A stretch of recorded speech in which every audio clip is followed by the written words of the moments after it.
The one thing I will tell you about marriage that people don't pay attention to, I want to marry her because I love her. Shut up.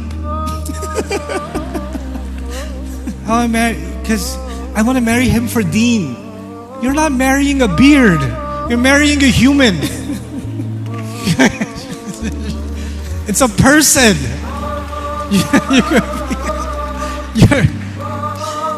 You could be religious, pray 5 times, and you could still hate their guts.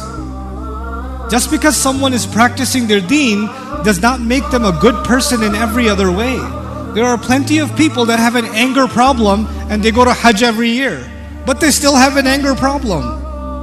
So, what I'm trying to get at, Allah mentioned one thing about marriage that is on top. Number 1. Everything else is later. وَمِنْ آيَاتِهِ أَنْ خَلَقَ لَكُم مِّنْ أَنفُسِكُمْ أَزْوَاجًا لِتَسْكُنُوا إِلَيْهَا. لِتَسْكُنُوا. This is called lam al-ta'leel. He said He made you into spouses for the purpose that you could find peace. For what purpose? Say it. You could find peace. When we're looking for a potential spouse, it's very important that we look first and foremost at a person's character.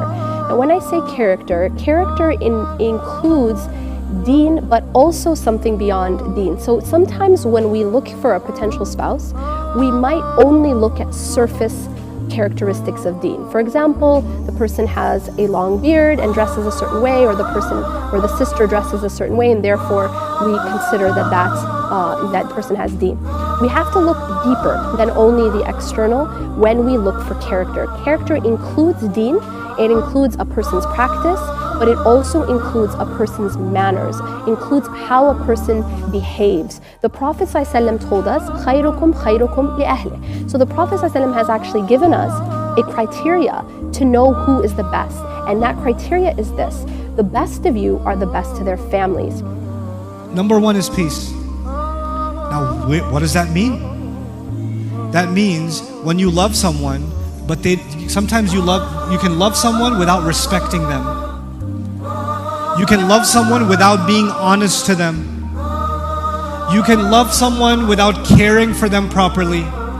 You can love someone but hate their family. And all of these things, you know what they do? They take away the peace. So even if love is there, peace is not there. And when peace is not there, the purpose of the marriage is gone. One of the mistakes we make a lot of times is that we simply look at deen or character and don't look for the other half of the equation, which is compatibility. You might have 2 people who have beautiful character, Zayd and Zainab, for example. Radiallahu anhum. They had beautiful character, however they were not compatible, and so they did get divorced. And so one thing we have to also put into the equation is compatibility, and that of course has to do with many different factors. Compatibility in terms of how you use personality, how you think, culture, the way you look at things, your goals, etc. But those are the 2 aspects that I would say: character, including deen as well as manners, and compatibility. So when you're looking for a spouse, you're asking yourself, what is it that makes me peaceful? What is it that gives me calm? My wife, my husband, they should be my calm. When I talk to them, my stress goes down. My anxiety goes down.